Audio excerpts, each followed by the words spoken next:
but at least it has been for us. And and so we just kind of wanted to like maybe connect with other with other parents, um to see like how they cope or what they do, especially to come back together to their like relationship with their partner.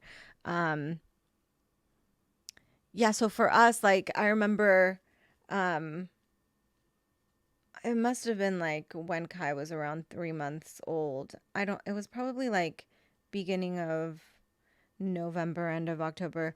We had the like I had this idea, um that like I kept seeing like a lot of this like this post like reoccurring like in social media. It would be like it would talk about the mental loads that like women have versus men. It was like a very feminist um post about how there's certain things that men don't think about, and like women's load is like bigger or whatever. So we like, I didn't know if I fully agreed with that. I think there are like lots of things that like as well, and anyway, and I'm talking about it personally as how it in how it applies to parenting. Like I think that the mental load between a stay-at-home mom and a working parent is equally big. It just is different. It's a different big. So we made like a list. Like we went through and we like wrote out all of the things that we ever think about like during our day. It doesn't matter how big, doesn't matter how small, because at the end of the day, it just like no matter how big or how small it is, it's still something that you're adding to your mental load. And so it like it was a pretty, both of our lists were like very, very big, equal. They were both like almost really equal in length. And so that like list idea like got me into thinking about how like as the stay-at-home parent, like you're basically the manager of your house. Like if you think of it as like a job, you're the manager of your house. And while your spouse can leave his job and come back and get a break from his like daily or his or her daily job, um you don't, you're like stuck in it 24/7, and that can be so overwhelming. And um after I brought that up with Jesse, um it was like, well, how can we come together, like for him to think of it as like something that is basically like my job to manage, and to not get like super upset if he like comes home like tired, like we're both tired, you know what I mean? And but he's taking a break basically, and I haven't taken a break from this specific job. Like it would be different if I took a break from this job and went to another. Like it would still be tiring, but it would be like a different kind of tire. I'd get a break from this job, like he gets a break when he goes to work. I feel like that's kind of what I want, like the kinds of things that I would like this blog to like talk about, and to like and to really um get into. Kai's not going down. He's pretty awake. He does this a lot, and like I said, I think he's just like really anxious that like um he's gotten so anxious that like because Ollie is constantly like screaming in his ear or like waking him up.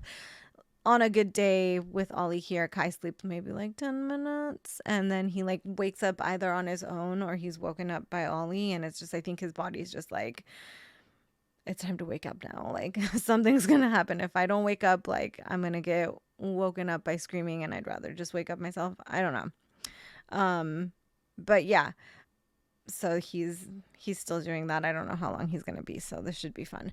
Um, my friend Emily is watching, and she is also a stay-at-home parent, and I'm just wondering like do you feel like any of these things like Emily are like the same for you, like at least when maybe when your baby was smaller. She has a baby that's like 2 months older than Kai, and actually her oldest is also 2 months older than our oldest.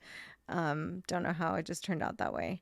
Um but yeah, it's just, there's been like lots of ups and downs. And I think, like as the stay-at-home parent, I also felt like I went through like, so when Ollie was born, um I I was like, I had really bad hyperemesis when I was pregnant with Ollie. So basically, I was like, I did not leave my house for the whole time that I was pregnant with him. I like lived on my couch or on my bed, and like only had to travel as far as the bathroom. And sometimes not even then. Like I would like, it was really bad. It was really bad. So I didn't, and I thought like when I finally got pregnant and had Ollie, like I would go back to normal, like everything would be normal and I would just be a mom, and that would just be something else that I was, but not like everything that I was. And then it was just like everything that it was. And I didn't realize that I was like that I had lost myself, like that I just didn't know who I was anymore. And here we are, Ollie's almost 3, and I've like, as my youngest one is getting a little bit older and a little bit I feel like I'm starting to like be able to be a little bit like have a little bit more freedom.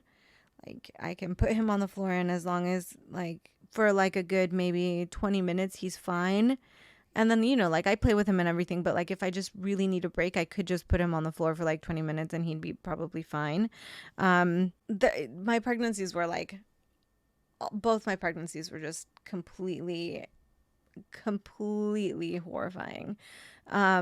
Well, Kai wasn't that horrifying, but my hyperemesis was a lot worse with Ollie, and then I ended up getting um diabetes, gestational diabetes, when I was pregnant with Kai, and that wasn't a walk in the park. But honestly, like I'm so glad that I did. I know that sounds like weird, but I'm like really glad that I got diabetes, because it really like it helped me eat so well.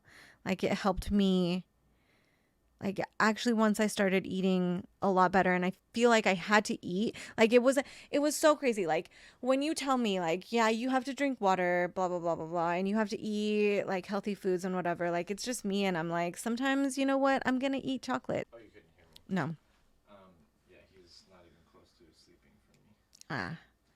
Should I go? Yeah, he's crying right All right, guys, it sounds like I'm going to switch off with Jesse, and he's going to tell you a little bit about his parenting journey, and like, now. What have you guys been talking about? so we were talking about a whole bunch of things, but right now I'm leaving them, just sort of like going over how I started losing myself, I guess, when I became pregnant, and then like talking about how horrible my pregnancies were. Starting with the pregnancy with Ollie being really rough because Sam had hyperemesis, so she was like nauseous all the time, and she also um had like her pelvic cartilage wasn't like like earlier than it was supposed to, it became loose, so like she couldn't do a lot of activity either. So instead of being able to kind of go to work 9 to 5 like I was, and even though like my schedule was flexible, I tried to keep as much time as possible at work.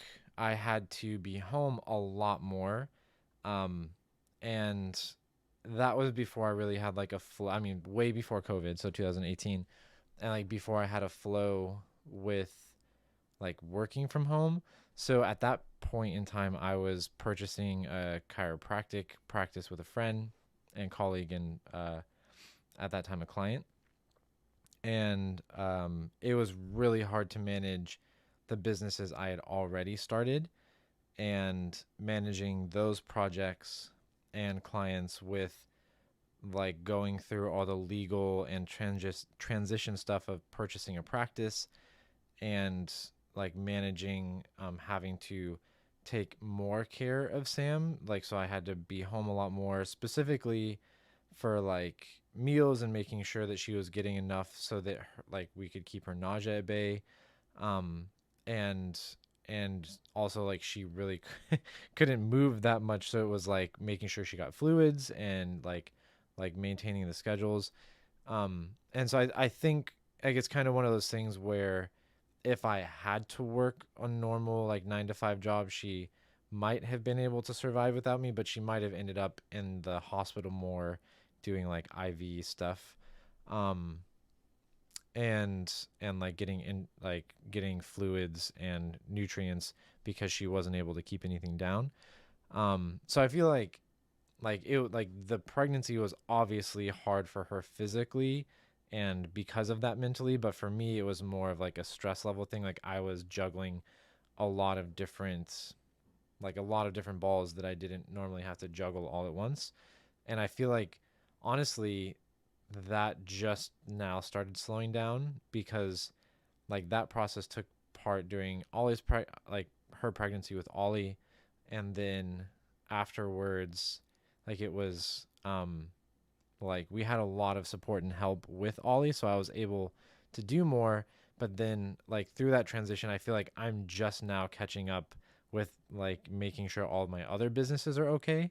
Um, yeah, so like that was pretty difficult. And the second pregnancy with Kai, she also had hyperemesis, but she then also had gestational diabetes. So like for I don't know if it would have been better in the first pregnancy, but for me and for us, it was kind of a blessing and the curse because once we started eating healthier, and I had to be making things specifically that would help with the gestational diabetes and managing blood sugar levels and everything, she stopped getting as nauseous. So I don't know if like the first pregnancy would have been the same with her hyperemesis, but at least with the second one, like managing that was a lot easier. And then we obviously though we had like a second child, we already had a child, um, and so I think I'm Sam. I'd guess if she got that far, like she was probably mentioning how I feel like for her it was really hard because when she was pregnant, she was so nauseous that she couldn't really be there for Ollie a lot. And I guess like anyone out there that has two kids or even like a kid and an animal that they take really good care of, like it's so much harder to take care of that other thing when you're like all of your energy and time is being poured into this thing that's demanding it of you. um and so I feel like for her it was really hard to feel like she was being a good enough parent for Ollie while like also doing everything she needed to with the pregnancy. And then obviously with an infant they require just as much time and attention as and energy as pregnancy does. So like I think that's been like that's up until maybe last month, like when Kai turned 6, like it has been such a struggle. um like making sure that I'm able to work and Sam and I both get the self-care we need, and Ollie gets the attention he needs because he's definitely such a social person. And with COVID, like it's been like nearly impossible to get him enough interaction to like satisfy his social bucket without me and Sam having to step up and pour a lot of that energy into it. So we're really I think it's really cool that Kai is starting to get to an age where him and Ollie actually connect. And obviously like Kai can't talk yet, and but he's like army crawling around, and like they have a lot of like really cool eye contact moments where they'll be like smiling and laughing at each other and thinking the same thing is funny. And I think that like that just kind of shows how how it's going to be when Kai's older and more independent and they're more able to play together, because like hopefully COVID's not around for that long in terms of like how it's impacting our lives right now. But let's say that that does continue and he's not going to daycare and he's staying home more, and there's still not a lot of like park and like get together play activities with other kids. um at least he'll have a brother that he can socialize with. And I have no idea if Kai is going to be like as socially needy as Ollie is. But uh yeah, we'll see how that goes, I guess.